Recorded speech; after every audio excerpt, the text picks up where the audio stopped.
But in context, there's probably more data centres with accepted offers in the queue than there is peak demand in the whole of the country at the moment. Oh yes. Yeah, and that's the context that we're talking about. Yeah. So it's not just a big number, it's a very, very big number. Welcome to the Connectology podcast.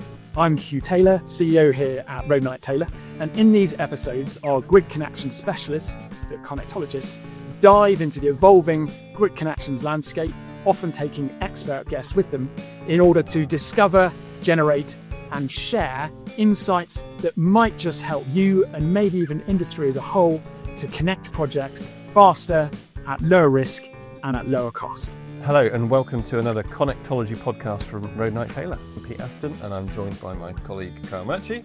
And we are going to be doing another grid news and views podcast for you. It's actually been about 3 or 4 months since we've done one. As long as that? Yeah, Wow. I believe we recorded the last one, 24th of June. July, Right. September. What was it? 4 months. Yeah. Gracious. Oh, 3.5 months. So, I think our listeners, all two of them, have been clamouring for another one. So, Time flies when you're having fun.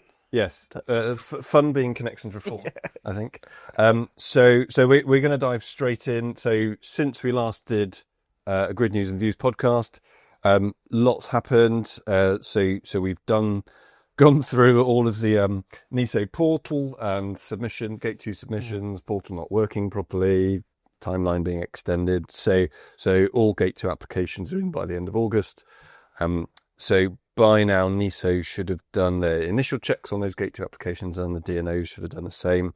But I guess the big news is that came out a couple of weeks ago was NESO's new timeline. Yep. That's right. So we're just going to drill into that a little bit to sort of work through that, because there's been a little bit of consternation in the industry, hasn't there, Kyle, on Yes. the actual sort of end date of the timeline. Yeah, absolutely. And I think one of the first things that you look at looking at the timeline is it is quite complicated. There's lots of arrows and additional bits of information that you can glean, but some of it does contradict slightly, or a few areas where there's kind of double negative. So it does take a little bit of time to just get your head around what it actually says. What we've tried to do is build a little timeline, kind of pulling out those key dates of if you're expecting a connection date in 2027, when you're going to expect your offer. Similarly, if you were in 2032, then what does that look like? Just try and make it quite clear. But even kind of drilling into it, there's quite a bit of flexibility in those dates. So in terms of maybe let's pick up on next steps on the timeline and sort of end of timeline, just to get a sense of the scope. So next steps, I believe NESO and the DNOs are currently doing detailed checks. Yep, that's right. So by the end of week commencing the First week in December, sorry, yes, then there'll be notifications issued. But it's noting that those notifications might still be subject to detailed checks. So NESO may not have completed detailed checks. Ideally, as many will be completed as possible. But it does state that detailed checks may. And to be clear, what's that notification going to tell you? So it'll tell you whether you're gate 1 or gate 2. Importantly, there has been a bit of questioning on whether it'll also confirm whether your advancement has been successful or not. Interestingly, in the DNO statement box, it does talk about advancement requests and whether that has been successful or not, but in the transmission one, it doesn't go as far as that, possibly because at transmission level it'll be subject to study, and the studies won't have been completed by that point. So really it's the reordering of the queue, it's the output of the reordering of the queue. So basically, by the end of the first week of December, you know whether you're in or out, and whether you're going to be before 2030 or sort of 2030 to 2035. Yeah, and the details, for the details, if there's any more information. So if you're sitting in quite your comfortable position where you know the works quite well, you know a lot of the background of your project, either at transmission or distribution level, and you know that you're definitely, you've met all the criteria and you're really comfortable with that, then actually the notification should just be a confirmation. Yeah.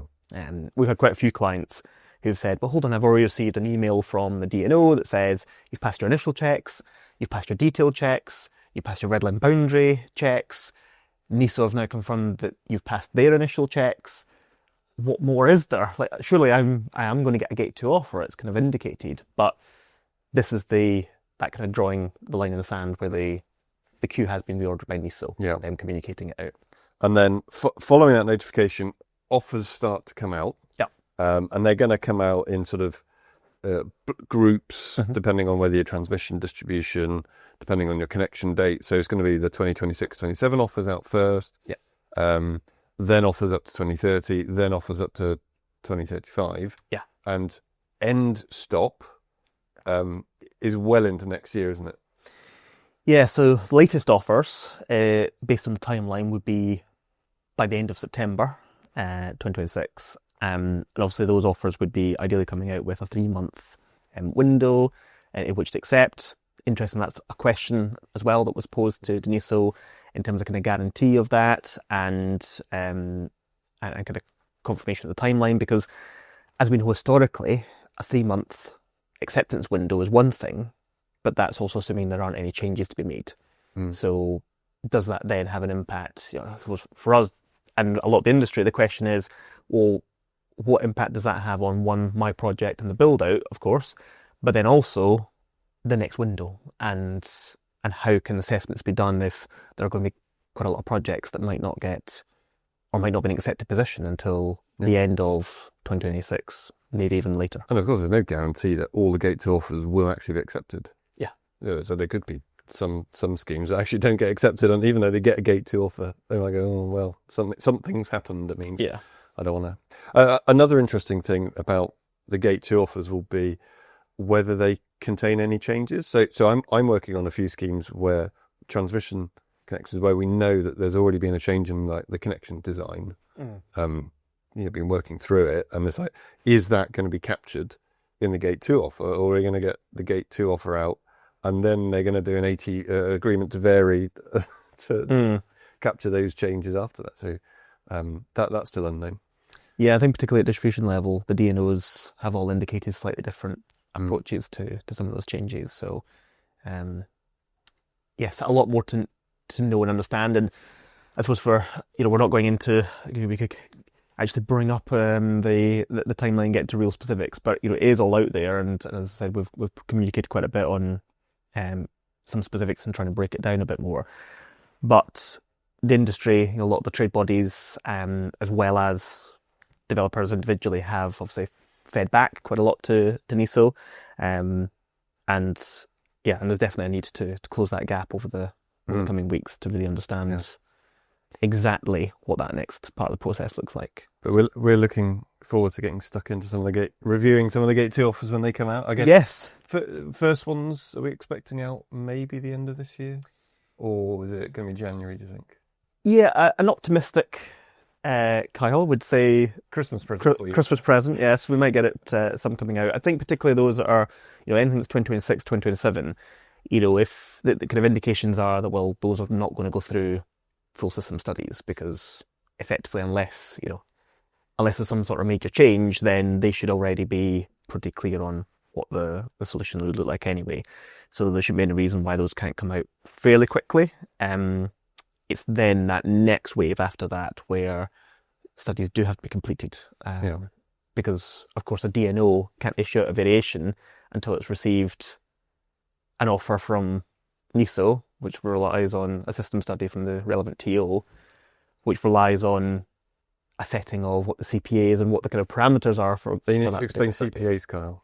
Oh, construction planning assumptions. So those are effectively the assumptions used as kind of part of the modelling process. Yeah. So it might kind of state the sort of assumption on how certain background demand is recorded, for example, how certain technologies are studied, just to make sure it's consistent and appropriate. Yeah.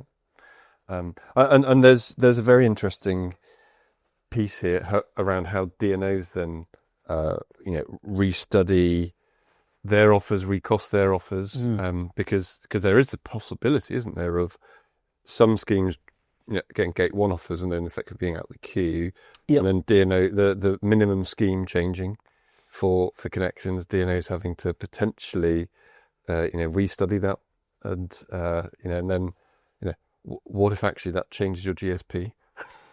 Which in few circumstances it could.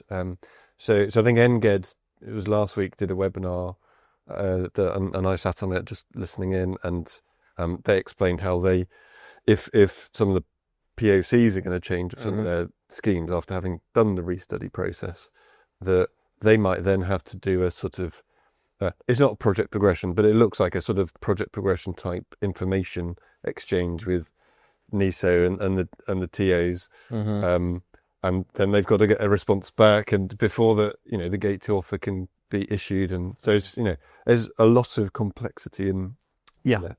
Yeah, absolutely, and as you say, it could be quite a small number of projects, because projects that are have relatively early connection dates that didn't trigger new GSPs, for example, well, it's unlikely that the point of connection would change significantly. It'd be interesting actually if you've got a bay connection, a 30 kV bay connection, but actually a project ahead that falls out that was connecting to an overhead line. That's probably the really interesting kind of nuggets for earlier projects, where can they get in on those slightly closer connections. But actually, that for a really close connection date, that's got quite a lot of implications. If you already have an ICP, you're already working towards a plan, then actually, yes, it might save you from a CapEx point of view, but to move from a busbar connection to an overhead line might not actually be feasible. So it'll be interesting how that discussion really happens, because it'd have to be open dialogue with each customer. So we need to move on from connections reform in just a while, but before we do, we just wanted to pick up on third-party works. So this is when a transmission connection has an impact or potential impact on the distribution network.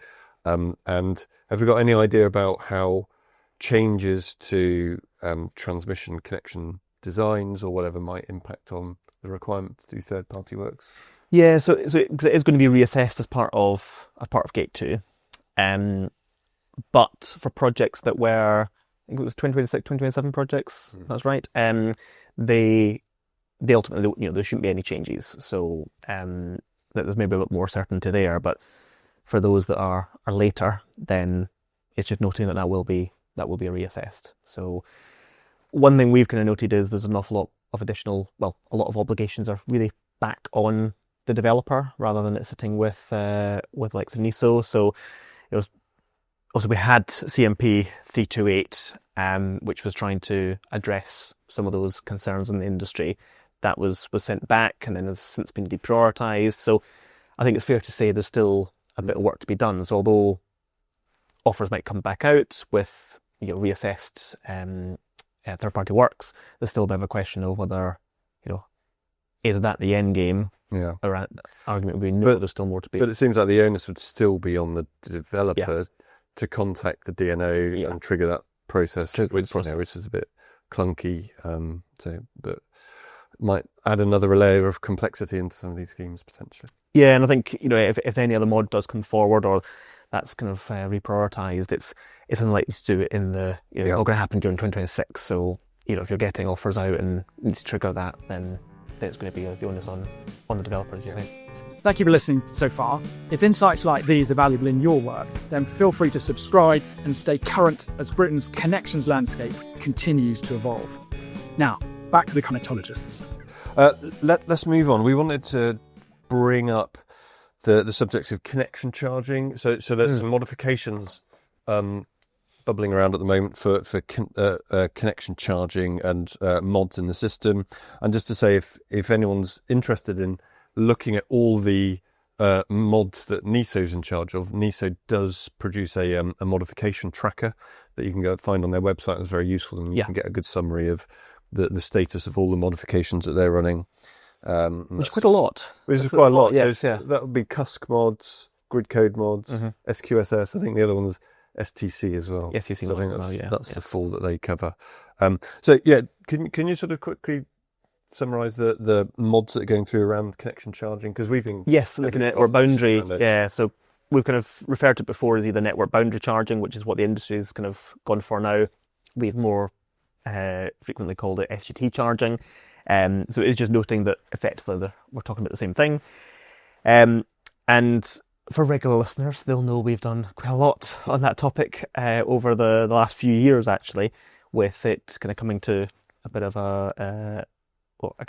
coming to a head with a conversation in this room actually with Innova, Centrica, Diageo, and an Octopus generation just this summer actually, and we were exploring, having those sorts of developers in the room coming from very different angles. Obviously, Diageo coming from a decarbonisation angle, not playing in the energy market, for example, to a household name like Centrica and Octopus, with sometimes very different views on the future of different elements in the industry. So it was good to explore that, and there's been quite a few sessions with industry since then, either at a transmission level or even kind of off-gem sessions, and that has actually led to some movement. So we've now got 2 mods that have kicked off. One formally that has a working group in place, which is DCP461. So we don't normally talk about DCPs. And then the Decusa change proposal. Decusa change proposal, exactly. So this is effectively led by Electrolink. So Electrolink sit in as the kind of code admin from a Decusa perspective, and this is looking quite specifically at a kind of concept that a few DNOs have been floating around, but it was proposed effectively via NGED, and it's much more succinct in that it's looking at a change around kind of capping, basically the charge. So at the moment, as many people know, if they're sitting behind untriggered SGT charging, if there's 5 of you, you'll share that total cost. But if one of you drops out, that then just gets reshared across 4. So all the way down to if you're the only one, you're going to be holding the can. So the idea of this mod would be to effectively have a kind of allocation factor applied, so that you would know on day one what your proportion was, and that wouldn't change. If other people fell away, then that would be effectively socialised. Lots of complexity around exactly how that would work, and importantly, the DNOs all do something quite different from one another at the moment. So if that was to be brought in, there's a question as well of standardisation. And then there's a kind of sister mod, so to speak, the CMP460. Now, we've got 460 and 461. That is just coincidence. Yeah. We couldn't have written that if we tried. But 460 has been put forward by Innova, so Joe Crowbrook, and we've been kind of supporting along with some others, and that is now kind of formally kicked off. The nominations are closed on the 17th of this month, and from there the working group will get set up. So kind of early November really is when the working group will. Does that have a slightly wider scope in terms of looking at a few more different options? Yeah, it does. And while it's therefore focusing much more on the transmission aspect and whether socialisation through TNUOS, kind of considering that there's a difference between infrastructure assets and connection assets and how that's charged. So it'll take that wider view. It will therefore potentially inform a future Decusa mod.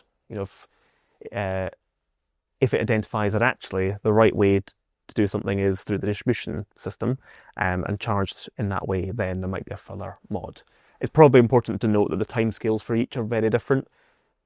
The Decusa mod is looking at a much, much faster change, trying to bring something into play for kind of springtime next year, not quite in alignment with Gate 2 offers, but as close as possible. Whereas CMP460 isn't going to be issuing, well, the plan is to issue a final proposal to Ofgem in September 2026. So it's possible you could have an interim solution of a CAF solution, followed up by, I don't know, conceptually, having SGTs fully socialised.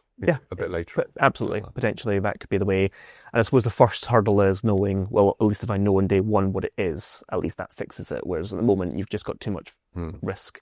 And it's been kind of flagged as well that the issue is a little bit hidden because a lot of people don't necessarily, a lot of developers don't necessarily accept those offers with those quite significant charges. So, interesting. Well, we'll obviously feedback via podcasts and other means on sort of the sort of updates and progress on those mods. The last thing we wanted to pick up on before we have to run off to other meetings was just around sort of demand schemes. So I guess historically a lot of the well, over the last few years and connections reform, that's all been generation-led, energy schemes-led, and significantly solar and batteries. Whereas the demand sort of has just been a tag-along, hasn't it, on connections reform. If you happen to be a transmission-connected demand, well, you have to do a Gate 2 application, but, it was sort of just a smaller piece. But it's becoming apparent that demand is actually a massive area of growth. And we have seen some numbers floating around, haven't we, of what the level of demand, accepted demand schemes there are in the queue out there.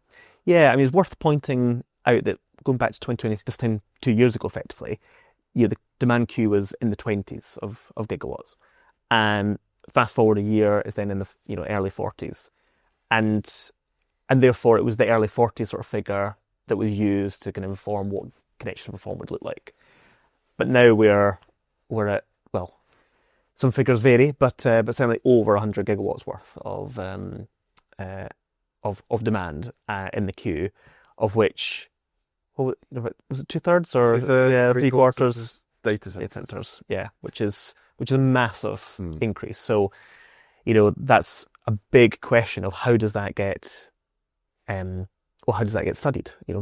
From a background point of view, how does that get fed into the model? Locationally as well, big changes. A lot of hydrogen based in Scotland, a lot of data center demand in London. Yeah, exactly. Slough. In Slough, yeah. So quite challenging from that perspective. But also, then what does it mean for the next phase and for the next window? But in context, there's probably more data centers with accepted offers in the queue than there is peak demand in the whole of the country at the moment.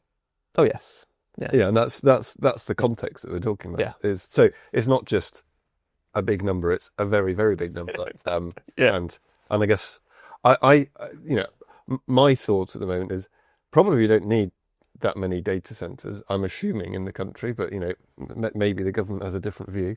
But I just get the feeling like what happened with batteries, particularly led and solar led to sort of connections reform, Clean Power 2030, caps effectively on those technology types. Are we going to see the same thing come in for these sort of hyperscale demand type schemes? What's going to happen in the first connection window that opens, transmission window that opens next year sometime? Is it going to be another free-for-all for lots of more data centers to join the queue? I think this is a question probably for government, Ofgem, NESO to really chew over as to what's going to happen. And I guess no one knows at the moment.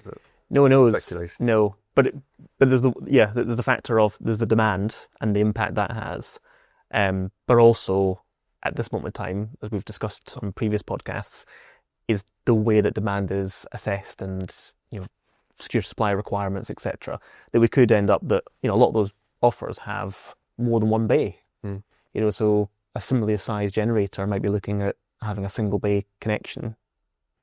If they have 3 bays or even more, then that then has a knock-on impact on connection opportunity. So it's definitely something that needs to be looked at swiftly. Yeah.